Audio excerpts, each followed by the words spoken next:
Damn Radio.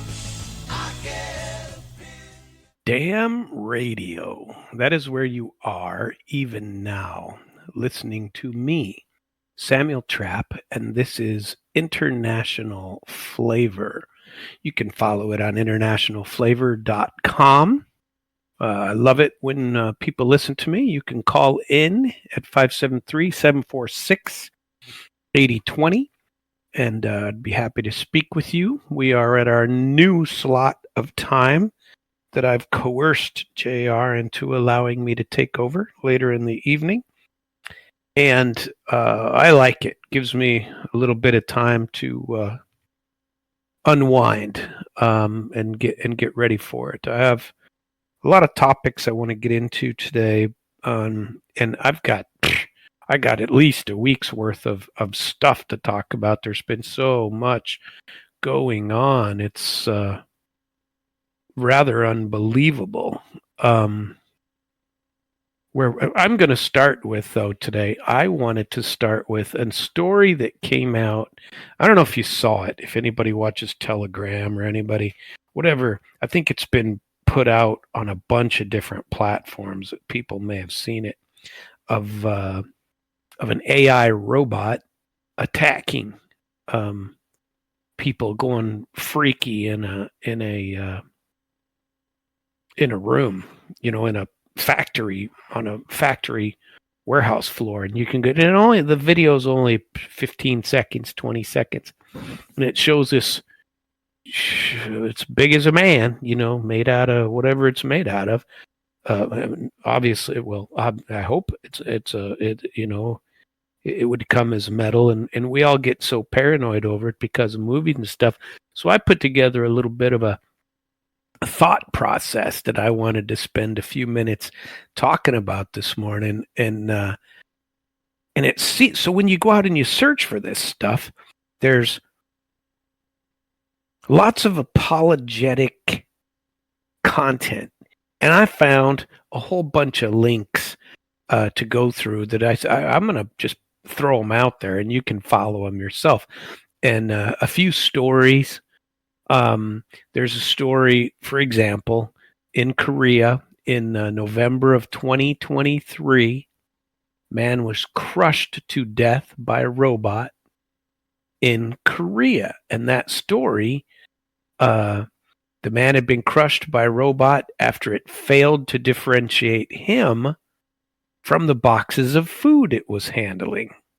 So the incident occurred when the man, who was a robotics company employee in his 40s, was inspecting the robot, and they weren't using it correctly because something was wrong with its sensors. Obviously, it crushed the guy. I don't mean to laugh about that, but the robotic arm confused the man for a box of vegetables, grabbed him, and pushed his body against a conveyor belt, crushing his face and chest, said the South Korean news agency. This was a BBC report. That's where this came from. He went to the hospital, but he later died. And I know this is old news. Maybe some of you have heard it before, but I saw this recent one, and I was like, man, with all the stuff that comes out in the movies, and whatever it was, iRobot with was it Will Smith in there, I think, and a couple other shows. There's another one called I don't know. These robots go out in the desert, and the guy's a British actor. Can't remember the name of that, but I don't know. I wasn't going to mention it. He went to the hospital, but he later died.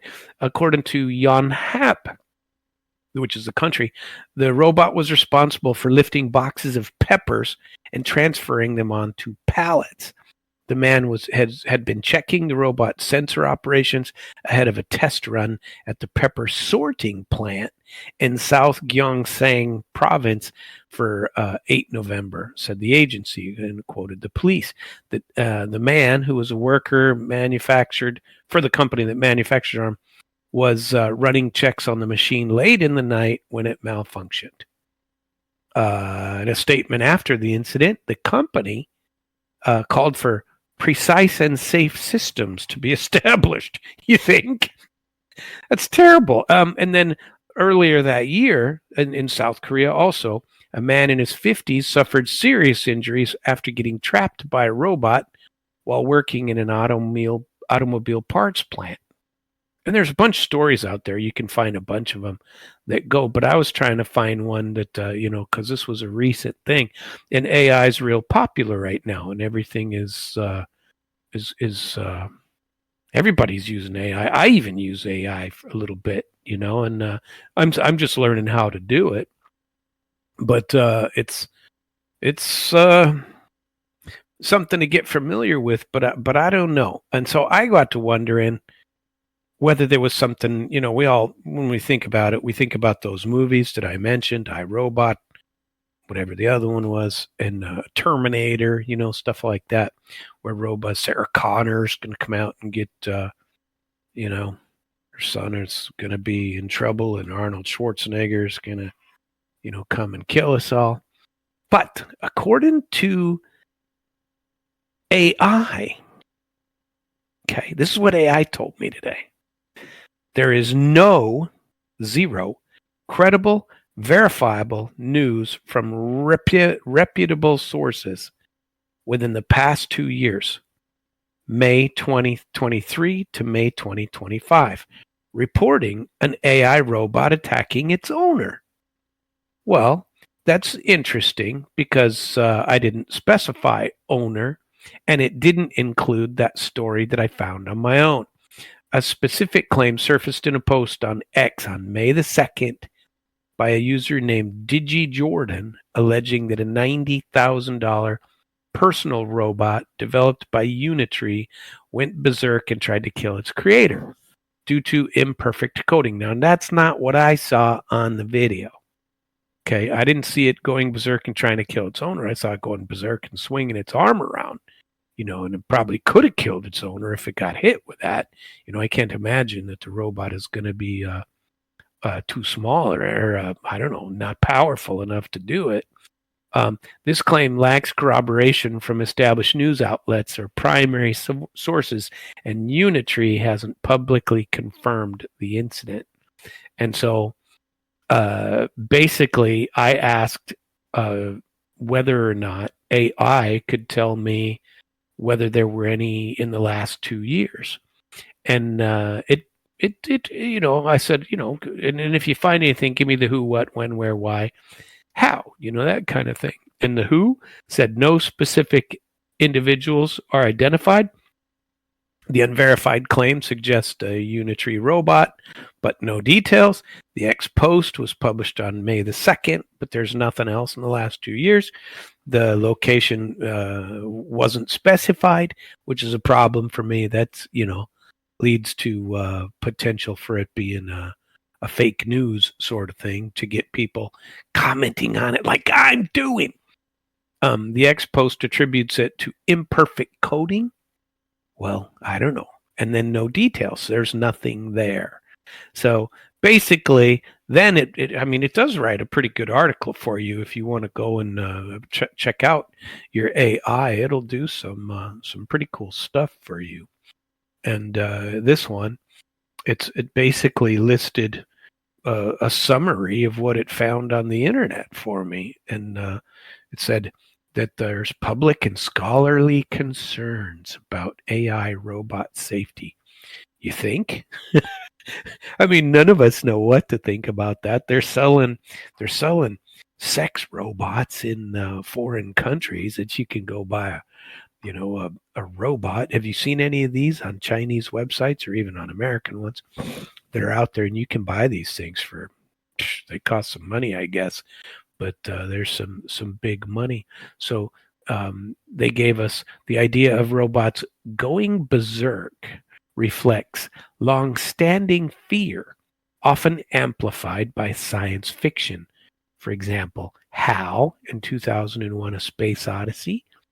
A 2025 article notes the anxiety about AI replacing humans or spiraling out of control has persisted for decades, and that's rooted in cultural narrative rather than empirical evidence. Now, why is it twisting this to be pro, or not negative anyway, AI? I don't know. It seems interesting to me. It says that there's some ethical concerns about development, where a 2025 Reddit experiment, researchers posted 1,000 AI generated comments. So it's not real people placing comments. They have all these bots out there, which is really popular on Telegram, Instagram, Facebook, all these. They got all these bots out there. So you can set up a bot to respond to all of your, to learn from you, to talk about you, things like that. And says over 1,000 AI generated comments, and nobody disclosed that they were artificial, claiming that that's an ethics violation. Experts like Amy Bruckman called it the worst internet research ethics violation she had ever seen. And she said it raised fears that unchecked AI could manipulate or deceive. Yeah, but people are making fake bodies. I told this story before several months ago that the first time I got on and played with AI, and there were two things, and it is a worry more for fake news than anything else, because now you can make a person a fake bot to a fake, I don't know, persona on the internet. And maybe that's the place for people to be transgender, I suppose. I don't know. They could do that, but then they get on and they create these things, and then they can create content. You can even train it to use your own voice. Isn't that crazy? And so there were scholarly warnings about this, after the Reddit, before the Reddit thing. But in 2015, a computer scientist named Norbach warned that AI could manipulate human desire, a concern echoed in 2025 discussions about AI's potential to influence people's behavior. Recent advances toward artificial generated intelligence have prompted industry leaders to express safety concern, though specific risks remain speculative. Now, they're starting to use these things to sit with people that don't have anyone to sit with them and do conversations, to speech therapy, stuff like this. So there's plenty of good that can come out of these things if you don't have to worry about them going berserk and killing you. But the video that you had there, or that I had, which you can find on the internet, you just the facts I gave you before was a look up. The user's name is Digi, Digi Jordan, and it's at Digi Jordan, and he posted it on Instagram, and that's how I found it anyway. But there are advancements, the proliferation of robots, even in the past 2 years, is going crazy. Unitree, Figure AI, Boston Dynamics are developing robots for factories, logistics, and homes. Unitree robots perform synchronized dances at China's 2025 Spring Festival, signaling China's ambition to lead in robotics. UPS and Figure AI are exploring partnerships for humanoid robots in logistics, that can crush people on conveyor belt lines. China's heavy investment, $10 billion in human robots since 2022, and 5,590 patents compared to the U.S.'s 1,442. Raise concern about a global robot war. Hey, they're using drones right now for real war, right? What if they were using robots? That's the next step, friends and neighbors. And I don't know that I'm against it. I'm just bringing up the topic. And I don't know. I wanted to use a little bit about it. There are discussions about regulations and safety. So lack of regulation, the absence of global standards for AI robot safety is a recurring concern. This experiment, the 2025 Reddit one, without people, ethically, do you think that you should have to tell somebody, hey, that's not really me, that's a robot? answering remotely. Should you have to tell your customer that? Yeah, there's all kinds of stuff. People are using it to answer their telephone for businesses and route them through. There are now AI answering services that follow along in the voice. Now they drive me freaking crazy, and but a lot of people are jumping right on board with that and getting with it. There's some people are very optimistic, some people are cautious. What else did they cite for me in this? Future implication and a critical perspective. And they say the very first thing that this AI answered to me, very first thing. So it gets me suspicious because I'm a suspicious SOB anyway. It says, overhyped risk. The unverified unitary claim exemplifies how sensationalist narratives can distort perception of AI robots. Isn't that amazing?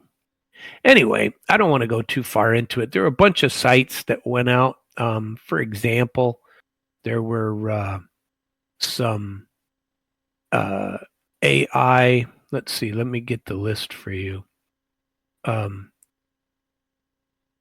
Invasion of home humanoid robots came from. Where is that one? Dozens of, and this one, they have them in there. That's a New York Times article that shows you what it is. The Man Crushed came from the South Korea, the BBC newspaper. An AI robot allegedly attacked, and this video is kind of scary too. The AI robot attacking a crowd in China. What triggered it, and could it pose as a threat? And again, I don't. Maybe these are fake, but this was from India TV News, and it shows this robot attacking a person, and then a couple of people tackled it. Happened in New Delhi, and India TV News. You can search for that. And the time, when was this? February 26, 2025. You can get to. You had the Man Crushed. That was 2023. Here's a robot that nearly headbutted a festival spectator in China. Where's that one?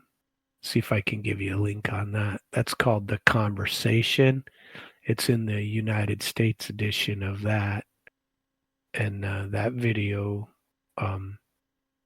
humanoid robot malfunctions and attacks a woman, and that had some recommendations on it. It was interesting reading up about it and going through all of these and becoming a little bit better versed in it. But I don't know. I didn't want to spend too much time on it, but I thought it was an interesting topic. And I don't know. I'm not sure I'll ever go buy a robot, to help out. And what do you do if you have an old person that needs some help? You want to, are they ever going to be able to be programmed where they're completely safe?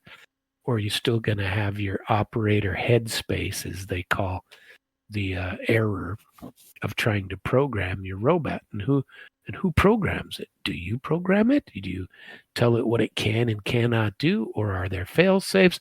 Or is it like an iRobot where somebody programs it, but then later it tends to wake up on its own and attack you in a crowd like it did in this one in China? I don't know. Interesting stuff.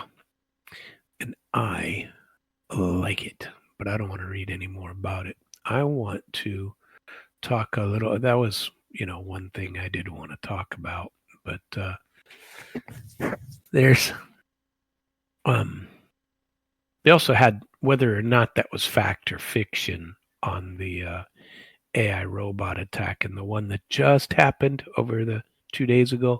They decided that one was fake, but these other ones came out as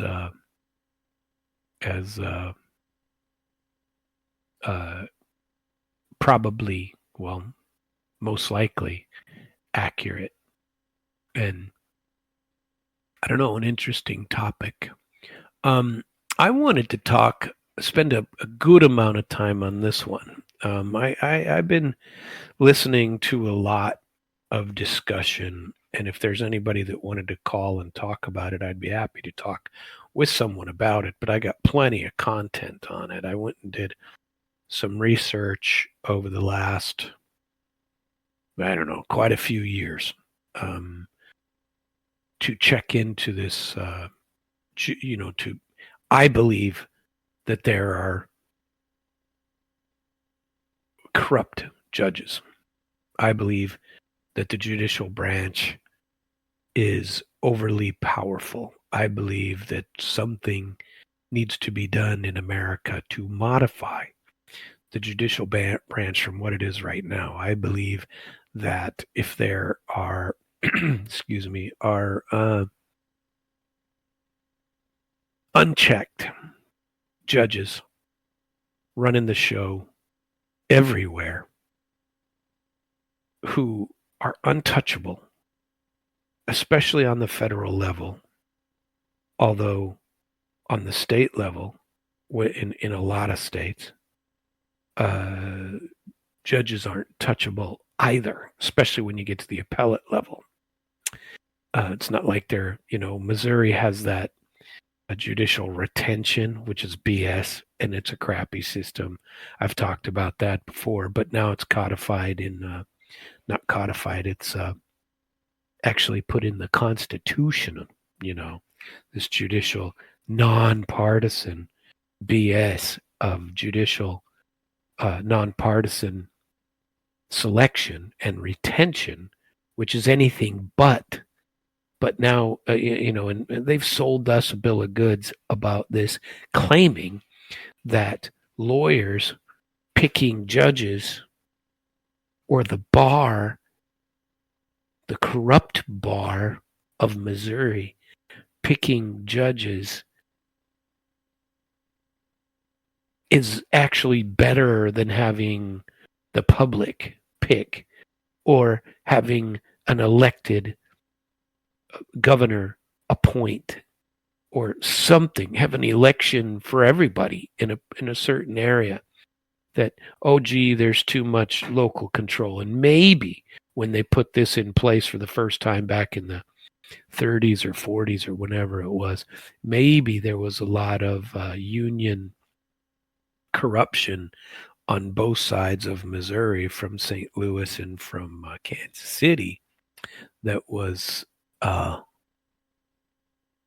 maybe needed to be checked. But what it was replaced with might have worked short term, but long term, it's worse even. Now, it's a governor doesn't get a choice. He gets at least 3 candidates sent up to him that they have to identify in this ridiculous committee. And this committee tells him he has to pick one of the 3. And if he doesn't pick any of the 3, the committee picks. How is that? There's zero oversight of any of that. Who the hell oversights that? Okay, so the governor can pick 3 people to, and he gets to, not to be judges, but to pick 3 people that can work with the 3 people appointed by the bar, 3 lawyers, picked by some BS method, because the only way you get appointed to anything in the bar is by kissing the ass of the bar. And so as a lawyer, if you don't prefer to kiss ass, like I do not, I would have never been appointed to that. And why not? Because everybody knows I would never kiss ass to, be participating in that. I would prefer the system to be controlled by some other point of view than 3 lawyers appointed by a corrupt bar, or maybe not quite corrupt, but a extremely political bar that, they get to pick who gets to run. But anyway, judicial corruption is a big topic right now, especially with this Judge Dugan and what's gone on in her case. What was she, Wisconsin? The public trust in the judiciary and legal institutions all over the place is really low. There was a Harvard, I think it was Harvard, 2025, or was it 2024, that said an article in 2024 gave a 26%. I'm trying to pull it up. I have it here in my notes where that the bar, the judicial system ranked by Harvard in its own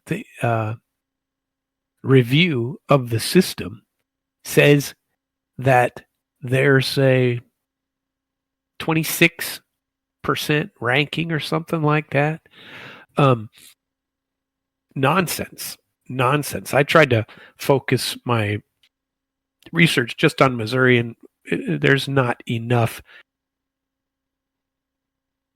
judicial retirement and discipline, which is the name of the organization that would control them in Missouri. So if you want to make a complaint about a judge, you find an organization called the Commission on Discipline and Retention or something like that. Missouri Commission on Judicial Discipline. And I think it's retention, but don't quote me on that. I'm going to try to make sure I have it.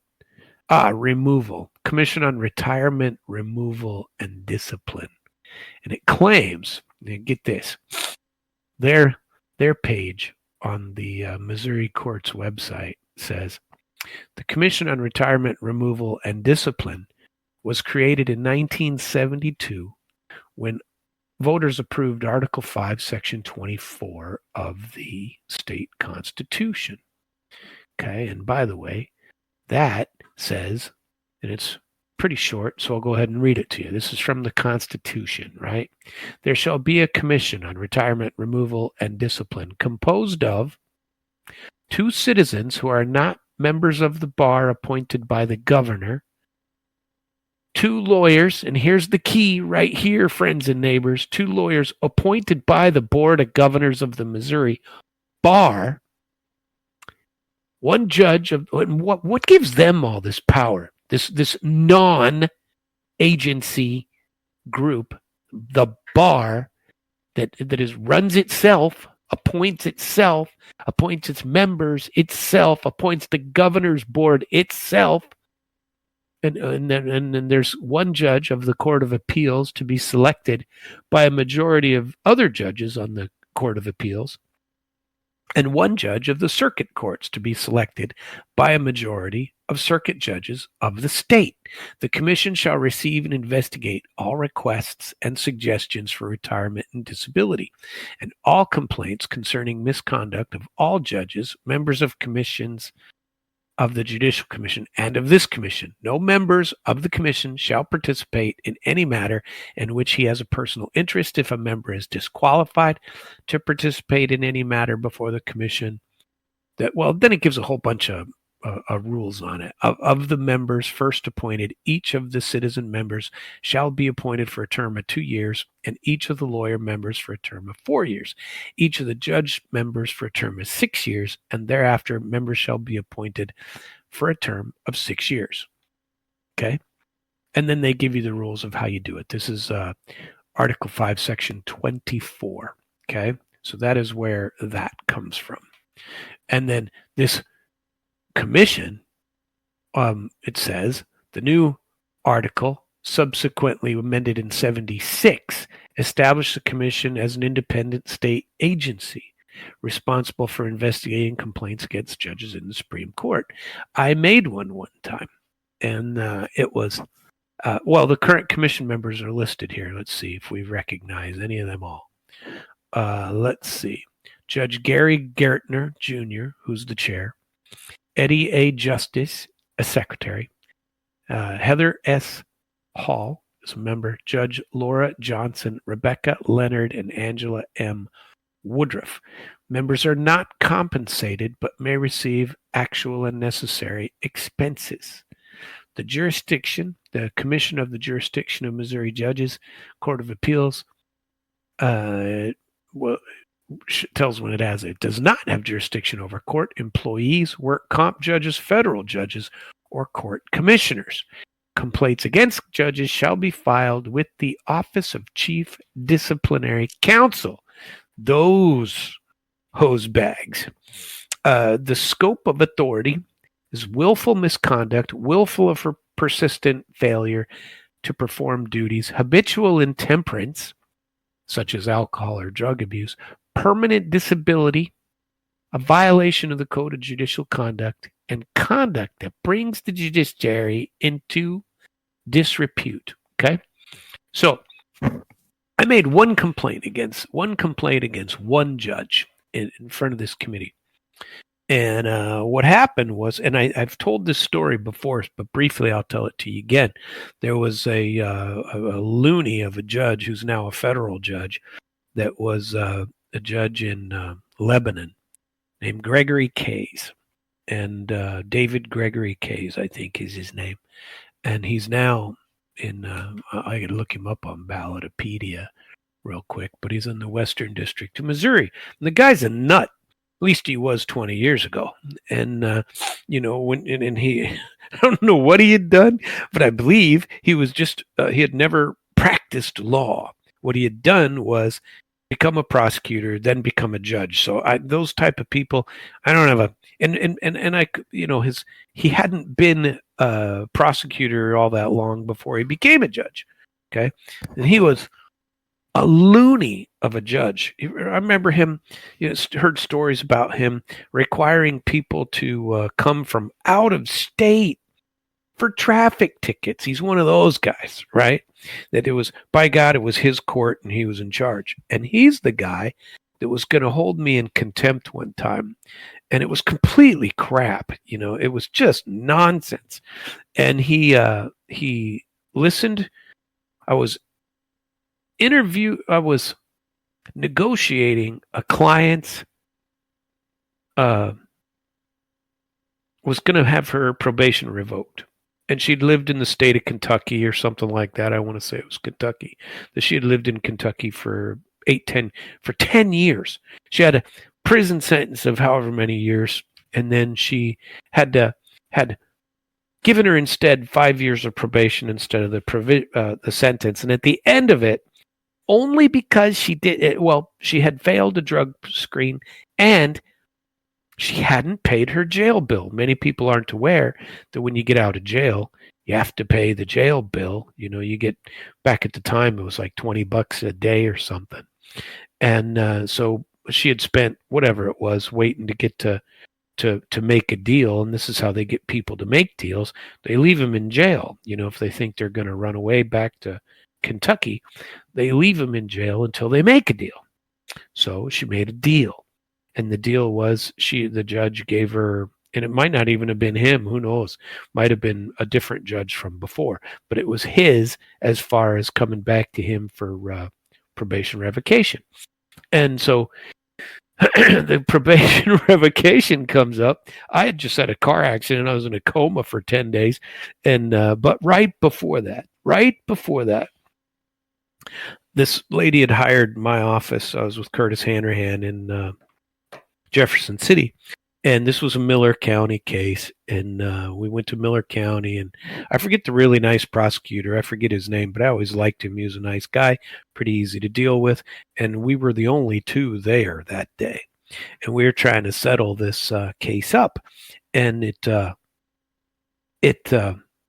wasn't going well. I had a check. Her church had taken up a collection for her. And she was going to, if they'd come up with whatever the bill was, $2,500 or thereabout, had come up with the money for her. And Judge Kays was in, the judicial office, but there's a little bullpen back there behind the courtrooms. And me and whatever this guy's name was, who I liked, we sat in the back and we're trying to resolve the case so that we could present something to the judge. And I told him, I said, well, I have this check for you. Her church has collected this money for her. She's been on probation for 10 years. Come on. And how about you dismiss the probation? She's done everything good. She's passed everything here, and all it does is shows you money.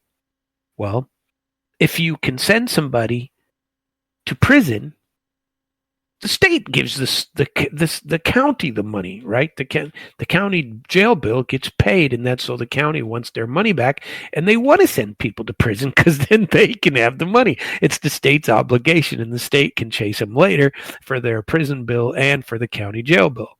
And so there's this $2,500. If they sent her to jail, the $2,500 would be paid by the prison, and then they wouldn't have to collect it. But I already had it. And the church had collected it for her and said, here you go. And here, see if you can resolve it. So I'm talking to this guy, trying to get it done, and Judge Case walks out. Now, by the way, he ain't supposed to hear a word of this, but he has. And he comes out, he goes, Sam, give him the check. He said he's not going to do the deal, but she owes the jail bill, and you have a check made out to the prosecutor. I said, yeah, but I ain't giving it to him. I said, Judge, you shouldn't be hearing this. This isn't for you. This is nonsense. Go away. You can't listen to this. And he's like, no, Sam. He goes, you need to give him that check. He said, that check is written out to him. But Judge, you aren't even allowed to hear this. You should, frankly, give me. And I was trying to be, snippy about it, but trying to not be, I don't want to disrespect the guy, but I told him, you don't have anything to do with this. This is between me and the prosecutor. This has nothing to do with you. And you shouldn't have overheard it. And even if you did overhear it, you're not supposed to force something. He goes, well, that just ain't right. And I was like, look, my instructions are not to give this check unless he dismisses the probation violation, period. And but he didn't. Okay, now, when I left the office that day, he had tried to coax me 3-4 times into giving this check, and I had told him no. And then many of you remember my horror story of a car accident on HH, and I was in a coma for 10 days and whatnot. And I didn't get back to that courtroom, but for a while. And when I got back to my office in Jefferson City, there's Curtis Hannerhead, 2 months later, basically. And I have this notice of me being held in contempt by Gregory Case. And it says, Gregory Case is going to hold you in contempt, on this case. Meanwhile, they had put that poor girl in prison. She had to serve out her sentence. They put her in prison, got their money back. The check never did give it to them. And, I wouldn't give it. But they got their money some other way and put her in jail. And it was nonsense, and it was only for the money. And at any rate, now I come back and I've got this notice that I'm to appear personally in front of the judge. This had to be 2006, November-ish.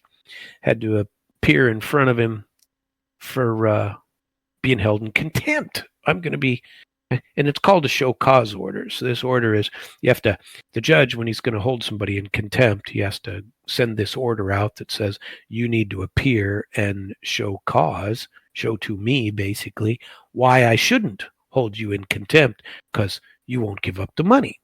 Well, hell, now he's not even entitled to the money because if she went to prison, he's going to get the money from the state anyway.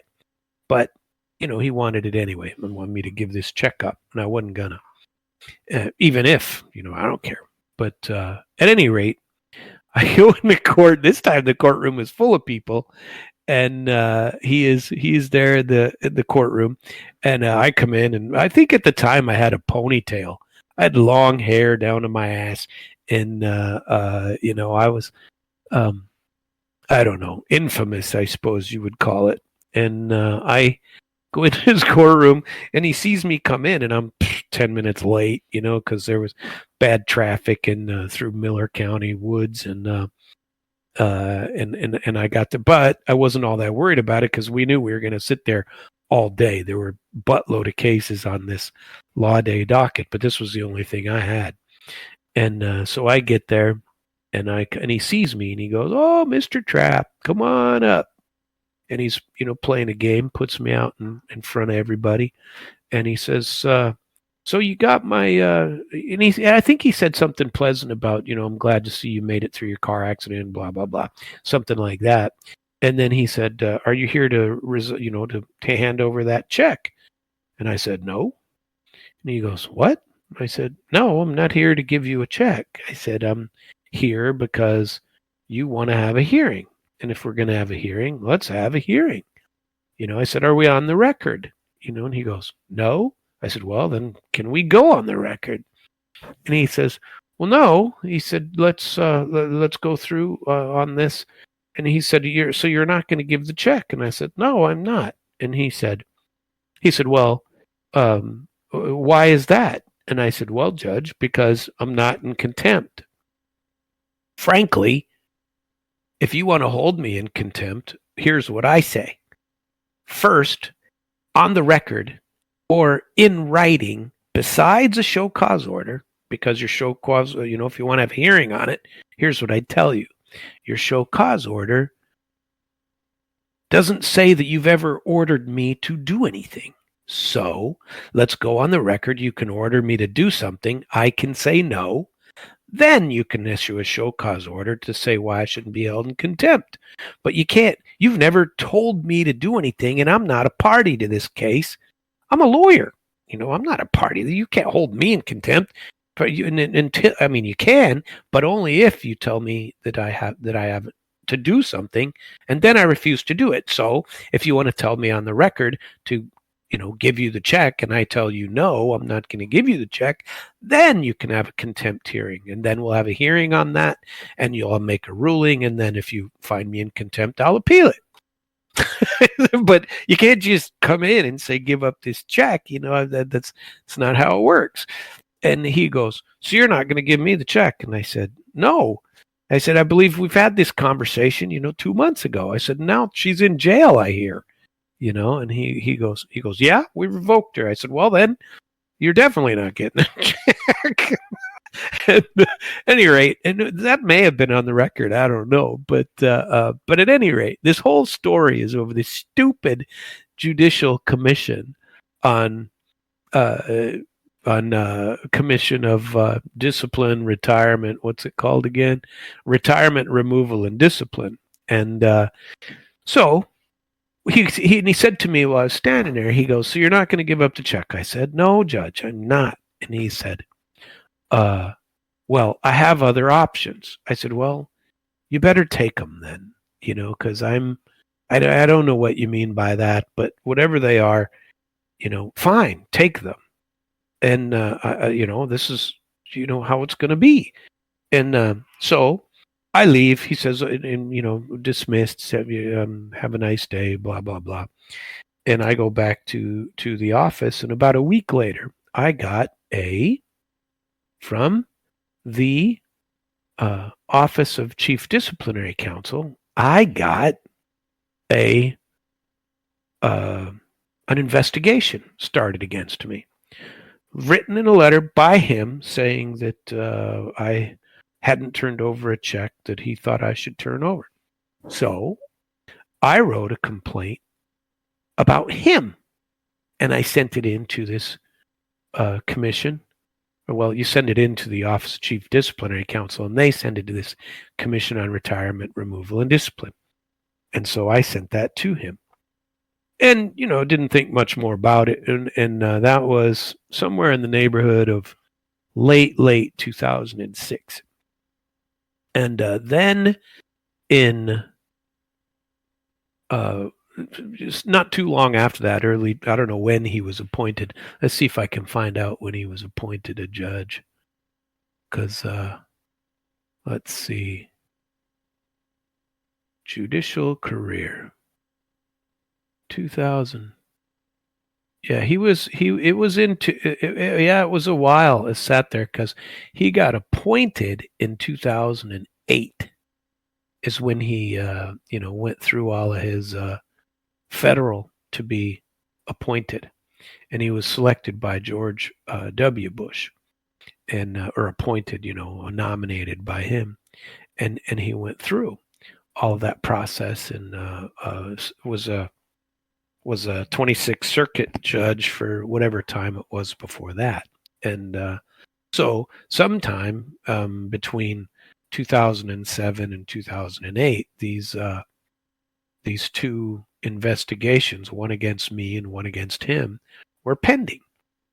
And sometime while he was getting called and prepped to be the federal judge for the state or for the Western District of Missouri, I got a call from a state senator, somebody. I have no idea who it was, but I got a call from some state senator, and that senator asked me to dismiss my complaint against the judge, against David Gregory case. And I said, no. No, this is nonsense. I said, what he did, I said, it's not that big a deal. They're not going to do anything to him. I said, I doubt they're going to do anything to me. It's a disagreement. It's what are they going to do to me? Well, they hunted me down, I think, with his help for a long time, and who no longer has a license to practice law, and who's a federal judge right now. I suppose we could talk about that. And because long term I lost, but this guy was a quack, and I remember, and we always used to have discussions about it, going, geez, this guy's a nut, calling people and making them drive across the state or come from out of state for traffic tickets, and the prosecutor didn't want to. He insisted upon it. Or and he'd lecture them. He'd lecture old guys who come up, and he'd lecture them and go, now you realize, I mean, this is extreme. Okay. This is a do-gooder judge trying to be a nut. And he'd put he'd put people who had traffic tickets, he'd make them show up, drive hours and hours and sit in the courtroom forever over a traffic ticket. And then he'd say, listen, I don't believe that traffic tickets are something that we should poo-poo and make a small deal. You realize you drive in my county. I have a family, and it could be my wife and my kids that are driving. And he's giving these stupid lectures over a traffic ticket. He ain't doing anybody any good. It's like, look, I was in a hurry that day. Having had my share of traffic tickets in my life, I have paid off my share of traffic tickets, okay, and said, okay, I've had tickets, and but he wants to bring them there and lecture them. So just little shit like that, pardon my French. But then the other stuff where he's trying to tell you what you're gonna do, like me and. Man, I wish I could remember that guy's name. He was a good prosecutor and a decent guy, and I liked dealing with him. He was hard. He had some pain in the butt cases with him, but he was a good guy. And I think he was the prosecutor in Miller County, but I don't remember for sure. But he was a real nice guy. And at any rate, this judge is a nut, and he's probably still a nut. And here he is, needing some judicial retirement, and now he's been, geez, that was 19 years ago. If that was 2006, well, 2006 is when I had my my car accident that I was talking about, and I was gone that was September 11 of 2006, and I had some. I was out for a month or two before I came back. I'd broken my neck in two places and whatnot. And so I don't think it could have been as early as the following year that I finally got to see him, because I was in recovery for a while, and my jaw was wired shut for a long time because I severed my jaw, and it was quite the recovery. So I think it had to have been sometime in 2007. When with him being appointed in 2008, it'd be somewhere in all that time frame. And but just stupidity. So my thought process was on judicial misconduct. That story is pretty dumb, and I've told it before, and but it's true. And it's stuff like this that just drives me nuts. Like this Judge Dugan. On April 25th, the U.S. Department of Justice announced criminal charges against Judge Dugan, that lady from, I want to say Wisconsin, for obstructing federal law enforcement operations. She confronted federal agents that were executing an immigration warrant in her house, or a courthouse, I mean, and demanded that they leave, and then asserted that they needed to get a judicial warrant. And after being informed of a valid warrant, Dugan directed agents to the chief judge's office. And then this incident occurred amid heightened scrutiny of judicial overreach, particularly in immigration. As of now, the case is still ongoing with no reported conviction or dismissal. Lots of debate on X about it. I don't know if you've read it. You can go to some, like at Judicial Watch, praising the charges as a check on rogue judges. Other people question the DOJ's motives and suggest political targeting. But political targeting depends on who's in charge of the DOJ, right? Like you can politically target me if you like, and that's okay. You know, you can't target Jeffrey Case because the senator will call and go, "Don't you realize he's going to be a federal judge? You practice in federal court, don't you, Mr. Trapp? Don't you think he'd be a pretty good judge?" It's like, you know what? I never complained about the fact what his decisions were when he was sitting on the bench. I've never complained about that. I'm complaining about the fact that he's interfering in a negotiation with the prosecutor, and he shouldn't even have heard it. And once he did hear it, he never should have interfered with it. That's what I'm saying. And he's overstepping. That is what they call overreach.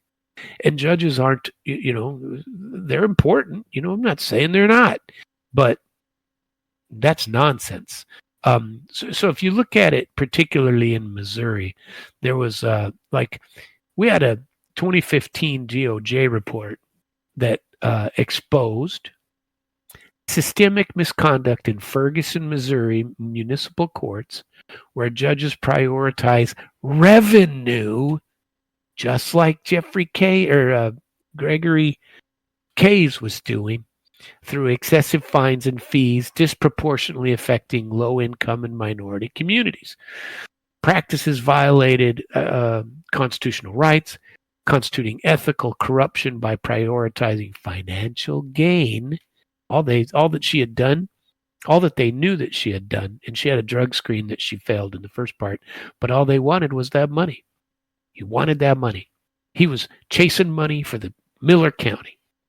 The report led to reforms in the municipal court in Ferguson, but no criminal charges were filed against the judges. Of course, it remains a touchstone for discussions on judicial corruption. In 2025, they're still talking about it. They reference Ferguson as evidence of systemic issues in Missouri lower courts.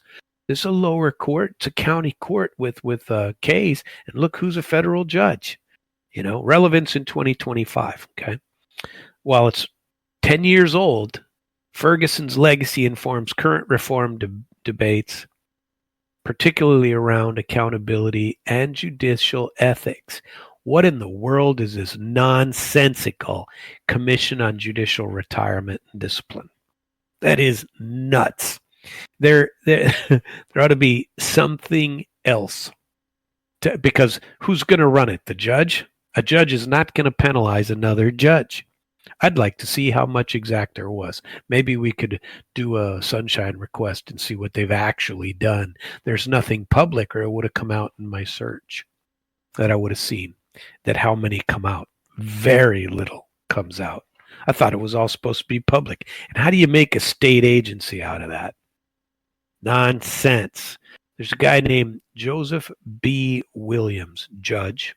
2016, Missouri Judge Joseph Williams was indicted for conspiracy and fraud, a rare instance of overt judicial corruption. This was 2016 Missouri. The case involved allegations of financial misconduct, though specific details, of course, are limited. And this came from reports.web, previous Missouri context, right? While not a 2025 event, Ex posts occasionally cite Williams' case to argue for stricter oversight with users like Doge AI _gov calling for investigations into systemic rot among Missouri judges. No new evidence of similar fraud has emerged in 2025, but remember, they don't go after it. These are intended to be silent. You go after guys like me who are, I'd love to get into that story again. I think I'm going to at some point, and go through it all. But don't go thinking that everything is all well and good in the judiciary in the state of Missouri, because it's not. Okay, the establishment, the government, the deep state narrative downplays these kind of incidents as resource driven, but they suggest a culture of expediency. Get rid of this problem, get it out of the public eye, potentially implicating judges in ethical misconduct. You don't want to have these, you don't want judges, because that's a questioning the system. You don't want to question the system, right? And there's no follow-up. You never get any stories about it. It's all hush-hush, nothing public, nobody questions, and if they do, they get beat up, i.e. Samuel Trapp. End up like Sam, right? Federalist Society's influence on Missouri judiciary. This was 2023.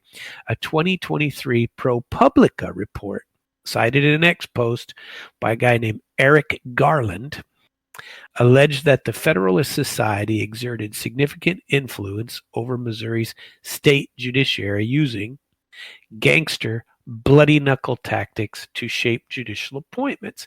The report suggested that this led to a politicized judiciary. I think the judiciary is extremely politicized, and it potentially fosters corruption through partisan bias, because everybody is appointed and 90% of them are Democrat. 2025, no new news directly confirms any ongoing Federalist Society influence, but the allegation informs about still present public distrust, because there's plenty of that. The ProPublica's reports strong language risks exaggerating influence without concrete evidence of bribery. Okay, there was nothing. Mine wasn't bribery. My case was just judge telling me what I was going to do and saying, you don't mess with me in my courthouse. Well, you don't mess with me either. You're not supposed to. How are you going to get a fair system that way? And how are you going to, this girl, in my humble view, should have never been put in jail or prison. And if he wasn't the judge, she wouldn't have been. That's what I think. And she hadn't, and I thought she had very good arguments and plenty of good things to say about what she was doing. But sometimes you win, sometimes you lose. That's the judge's decision. I wasn't even around when they put her in prison. I was frankly surprised that they did. I shouldn't have been, but I was. And all he wanted was that freaking check. Nope. The Missouri Bar Association, representing over 20,000 attorneys, plays a key role in judiciary oversight through the Judiciary Performance Review Committee. The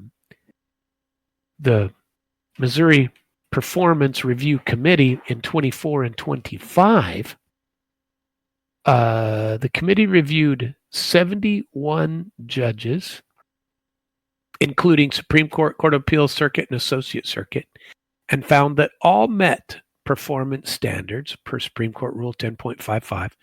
Reviews were based on, get this, attorney surveys, case management data, and litigant feedback that ensures transparency.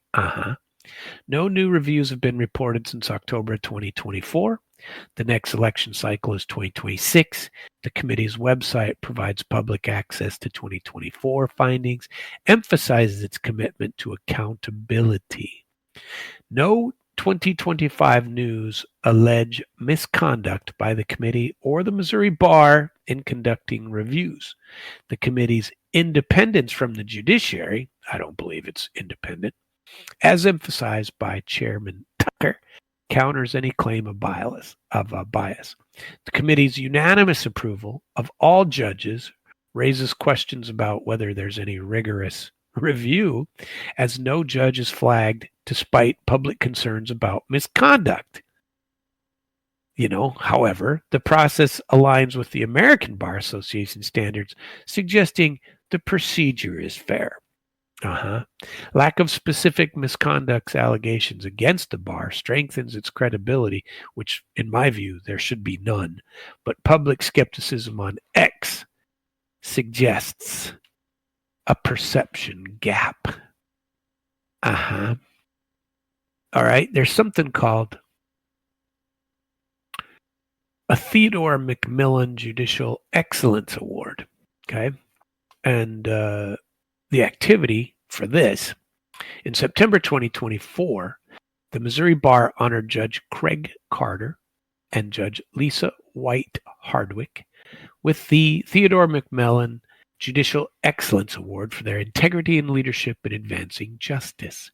Carter, who's the presiding judge of the 44th Circuit, and White Hardwick, who co-chaired the Supreme Court's Commission on Racial and Ethnic Fairness, were recognized at the Missouri Bar's annual meeting. The relevance of this: it highlights the bar's role in promoting judicial ethical conduct, countering corruption narratives by showcasing exemplary judges. No misconduct allegations are tied to Carter or Hardwick. Wasn't that nice? Let's see. So there are no broader concerns that you can find in Missouri. There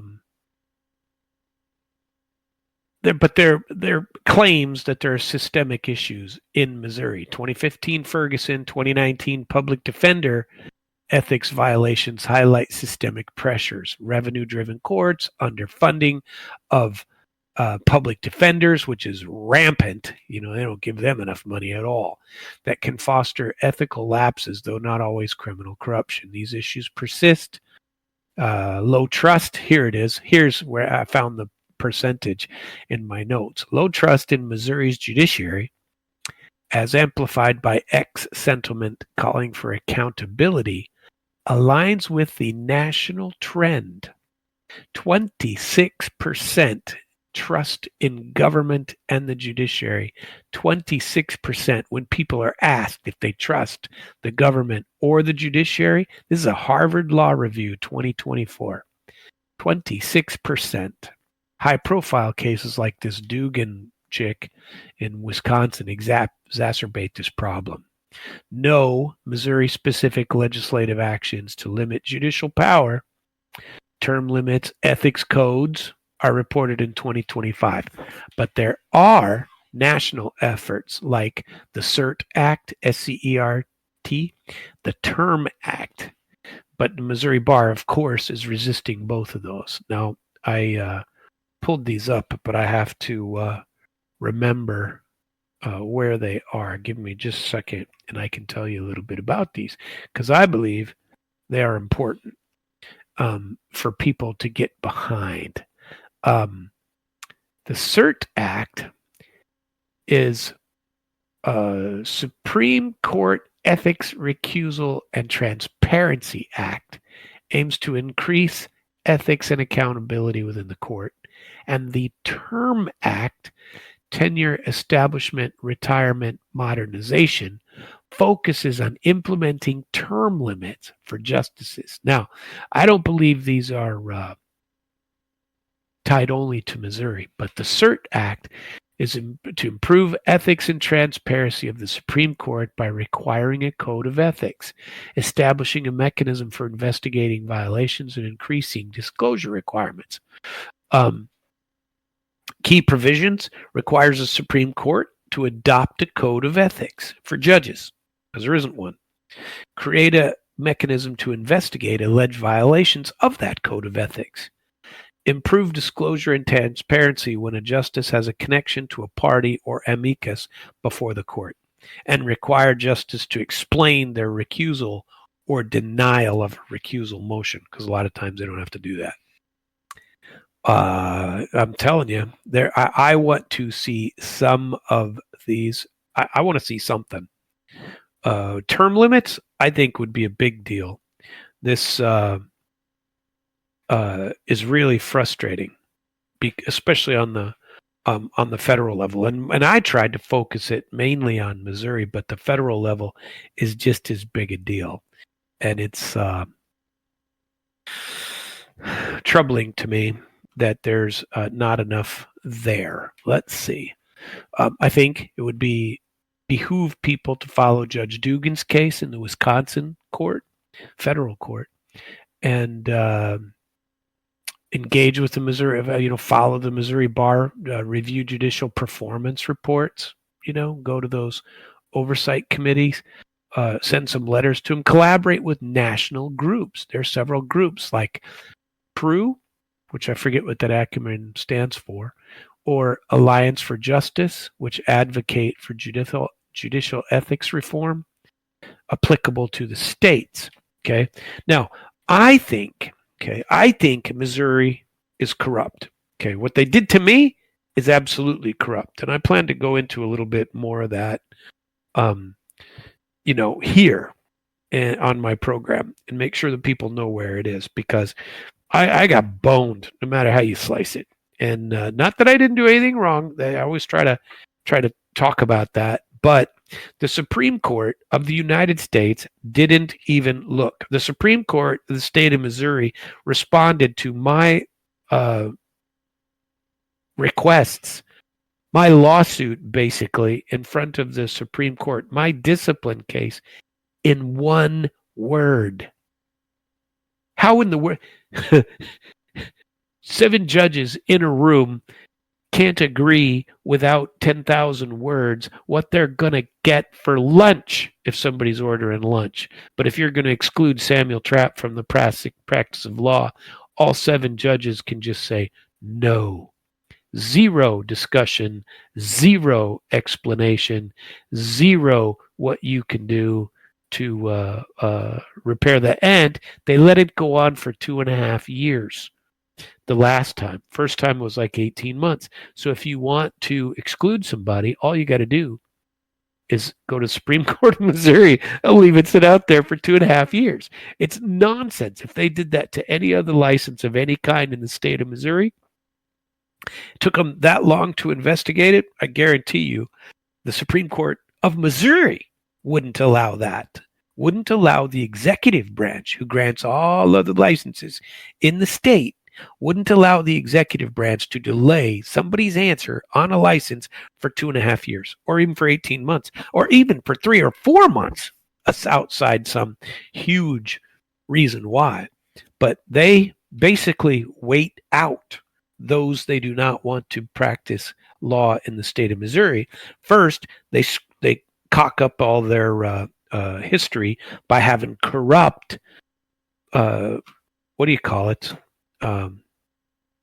OCDC, Office of Chief Disciplinary Counsel workers like Sam Phillips get in there and solicit complaints after the licensing. Of that process I've described here before, and I'd like to go into it again. I'd like people to take notice of this. And the state of Missouri does nothing. The governor says, nope, I can't do anything.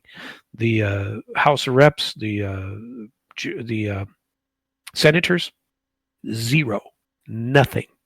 And so I think it's unfortunate that they don't have any rules that apply to how you do those kind of requests, those kinds of options to try to get into the practice of law in Missouri. So some of these sources, we have the U.S. Department of Justice, Kansas City Star, ProPublica from October of 2023, talking about that judge, Missouri Bar, and then Harvard Law Review, the 2024, and then an organization called Transparency International. you want to go look into those. And I definitely encourage you to learn more about the CERT Act and the Term Act as it applies on the national level. And maybe we can talk some more about that and see if I can't get some people on to debate it with me. That would be a lot of fun. Maybe they'll put me in my place. I'm not against that. Come on, see if Judge Kays will join us. See if he wants to tell a different side of that story. And he might. I don't know. I don't care. I think what he did was nonsense. And, that me dismissing that action against him so he wouldn't have to answer anything about it in his Senate review or Senate confirmation, did him a favor. For me, I didn't do anything wrong. I wouldn't have worried about it. For him filing a complaint against me, which was nonsense. Never, that's a vindictive little shit. I pointed out how he was wrong in what he did, because he was definitely wrong, friends and neighbors.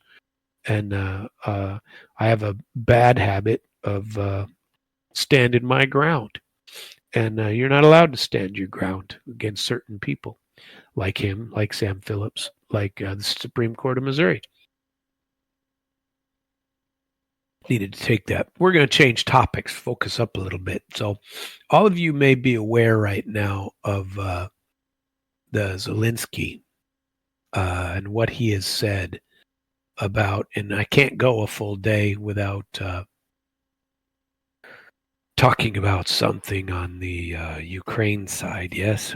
And so the talk of the week, most of it has been about the minerals deal that the U.S. has taken and Zelensky's veiled threat about May 9 parades in Moscow.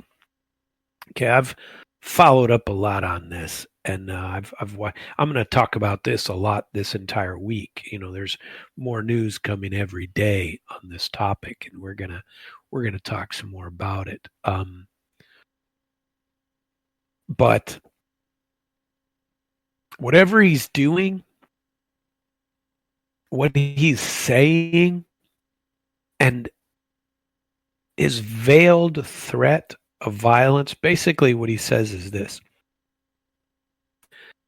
all of you leaders, like Xi Jinping, like the Brazilian president, like I think North Korean president is coming. I think they're so far, Vucic and FICO are still on the list to come. I could have an article about that. Vucic is still expected at the Moscow parade. This came out not long ago. This was a Today article that the article says Serbian President Alexander Vucic is expected to attend Russia's Victory Day. And that, I think, is important. But what they're trying to do is, Zelensky anyway, is trying to frighten everyone away from Moscow. And I have a theory on this. I went and I researched from the last week, ever since Zelensky made his comments, what was it, Wednesday or Thursday, where he said, if you're still planning on going, world leaders, to Moscow, I can't guarantee your safety. Well, no one's asking him to guarantee their safety. Vladimir Putin announced a 3-day ceasefire from the Russian side, offered it to Zelensky. Zelensky says no and says, we want 30 days. We'll take 30, but we won't do anything else. And then he came out with this statement in his little Instagram channel or TikTok or whatever he's on, and says, all of you people planning on going from other places, we can't guarantee your safety. Kind of a veiled threat. Then his defense minister came out and said the exact same thing. Said we can reach those places and we have plenty of weapons to do it. To basically veiled threat to bomb the May Day parades, the 9th of May. And what I'm surprised at is that our president hasn't come out and condemned this or said to Zelensky or this defense minister, and I don't have his name right in front of me, you attack, you do something against the celebration of the victory against the Nazis on May 9th, which is the biggest holiday in Russia, and you're going to have the largest parade in the history of the last 80 years. This is the biggest one. You have people participating from other countries, including, I think, Vucic's people. He's got a unit from there. And meanwhile, you have Zelensky, instead of taking the 3 days, saying, no, we want 30, they're plotting and planning to disrupt this and attack him. And we're not doing anything about it. Were I the president, were I President Trump, I'd be sending through whatever channels are necessary and public, not, we're not sending him a private communication. We're doing something public and going, look, if you do anything like that and interfere with this huge celebration from all sides, or it should be a celebration from all sides, we will cut you off at the knees. We're done. We're done. You're not going to kill people in a Victory Day parade. You're not going to attack, claiming that the world leaders are not going to be safe. I tell you, I believe, and this is unfortunate, and I've been saying it for months, that Donald Trump is, if he hasn't already, and I've read a couple articles that say he already has, bought this war. This war is now his own. Okay. It is no longer Joe Biden's war, because we have, what do we have? Come on, friends and neighbors. What do we have? We have a rare earth minerals deal. That's what we have. And so now we could, and Trump could, and in fact, there's talk about this from the Russian side, that now Trump could say, well, it's our rare earth minerals. We have the contract. Russia, Vlad, don't do this. You better stop right now, because we're going to put our forces on the ground in Ukraine and force you to fight them. I don't see this as a de-escalation. I see it as an escalation. And there's a report, and I have enough time to play it, I think. So here was Robert Fico. And the interpretation, the translation was reasonably good. And I think that the sound was okay. It's 8 minutes, and we're going to play it from the very beginning. Here goes. I hope it comes out all right. Ladies and gentlemen, I must respond to external factors. Firstly, I must object to the statements of Ukrainian President Zelensky, who seem to threaten what might happen during the celebration. This is Slovak Prime Minister Fico, if I didn't, Robert Fico, and he's slamming Zelensky right here. This came out not too long ago. I think earlier today, 8 hours ago, this came out.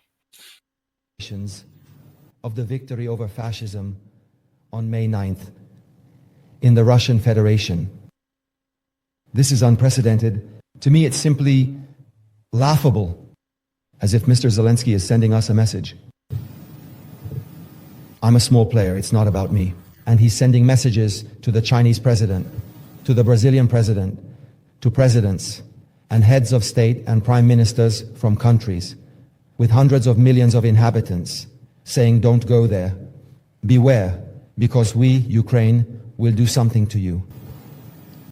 That's not how it's done. I reject such threats in the name of security. I fully respect that the security of the participants is an internal matter of the Russian Federation. But likewise, If Mr. Zelensky believes that his outcries will result in foreign delegations not attending, he is gravely mistaken. However, I had to object to such a manner of expression. I am very sorry that Mr. Zelensky and others are mixing the past with the present. For heaven's sake, it was also Ukrainian soldiers who were dying from 1941 to 45 and were dying en masse in the Second World War. On the contrary, it was necessary to accept the proposal for mediation regarding the celebration of the 80th anniversary, and at the very least, if not, to congratulate each other on the end of the Second World War, then to remain silent. It is a great disrespect if someone in a country that had the greatest contribution to the victory over fascism and suffered the absolutely greatest sacrifices imaginable is sending a message. Well, go ahead and celebrate. We might just throw a little drone or something similar your way. These are unacceptable things for me. I will not mix modern politics with what happened in the years 1941 to 45. Otherwise, I would have to look at the war in Iraq, the war in Afghanistan, and that would prevent them from doing anything at all in international politics. As for my participation, I know there's a huge fuss about it.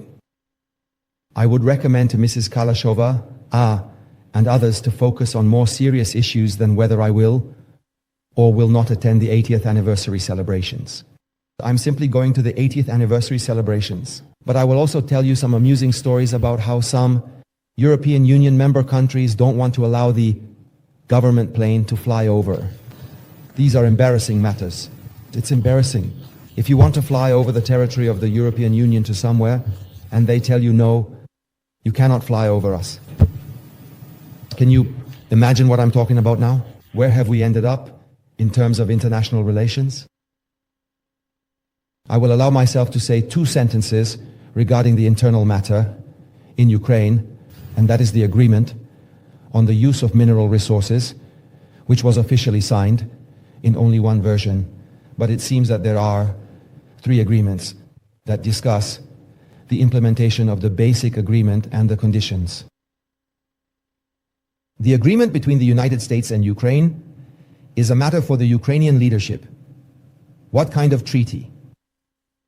The Ukrainian leadership signs or does not sign, it is their natural resources. It's none of our business. I just want to remind you that similar treaties have already been signed with the devil.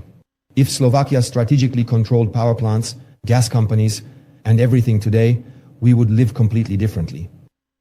So this treaty, which is signed between the United States and Ukraine, is exactly the same kind of treaty that someone makes to achieve a certain goal. And let Mr. Zelensky burst with anger now.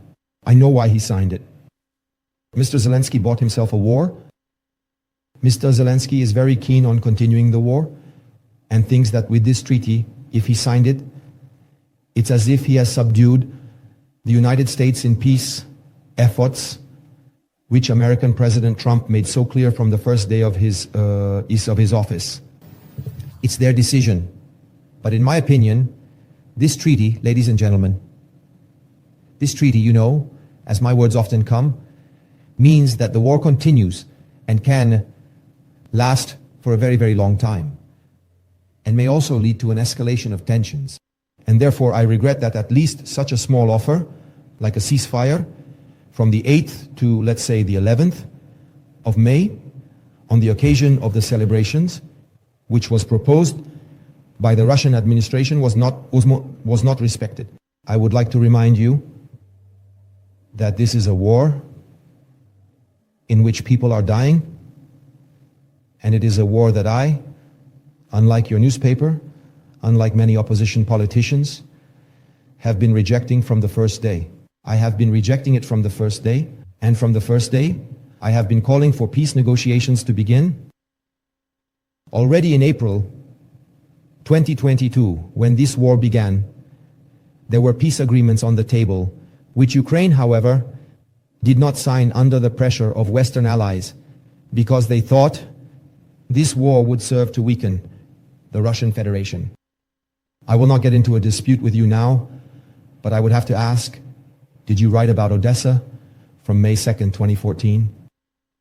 When they let 42 people burn in the trade union's house without those pro-Russian sympathizers? It is important to know what happened in the years 41 to 45. And that is my mental equipment. I simply consider it important, as we will do on the 8th here in Slovakia, because in Pishtani there is an official celebration of the end of the Second World War to express respect and honor to the nation and to the countries that played a decisive role in the defeat of fascism. The war was the subject of my almost 2-hour conversation with President Putin during my visit in December, and it still is. We constantly encourage and speak about it as we did when we were in the United States. If you take my speech at the CPAC conference, I will always repeat it over and over. This war must end as quickly as possible. So, if the biggest problem again is that I am supposed to go somewhere to commemorate the 80th anniversary of the end of the Second World War, where other world leaders will also be present, and you do not consider the Chinese president, the Brazilian president, and many others as significant representatives of this world, then that is your opinion. I have a different opinion on that. I think we are having a completely unnecessary discussion right now. I am going to I think that is very well done on his part, and I'm running up against a time limit. And Ukraine now is pressuring Russian.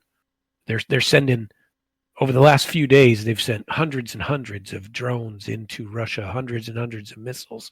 So in the update says this, the proposition, I believe that what they're going to do is they're trying to overwhelm Russian defenses for the next 4 or 5 days. You're going to see a huge increase in them to hopefully have Russia run out of air defense capability so that on the 9th they can attack something.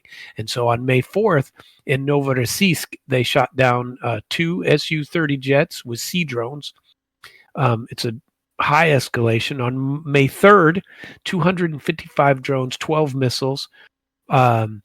Ukraine's drone production, 1 million FPV drones in 2024 and 3-4 million slated for 2025. The Crimean Bridge is a major target, so I believe they might have a idea to attack that. May 3rd attack on Crimea suggests that this is an ongoing deal. Victory Day, May 9, is a very high-profile event. Dmitry Medvedev gave a great warning, which I won't be able to play till tomorrow. I don't have enough time to get through that. He said he warns about Kiev's survival if Ukraine attacks Moscow during celebrations for May 9th.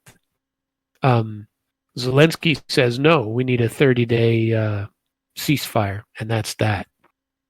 But likelihood of success, Ukraine's ability to overwhelm Russian air defenses by May 9 hinges on sustained drone and missile supplies, innovative tactics, and good intelligence. So the U.S. should cut them off. The Novorossiysk jet strike shows technological advancements, but Russians' adaptations, electronic warfare, fiber optic drones, are a challenge for them. Crimean Bridge attack is more feasible than a Moscow attack, so watch out for that.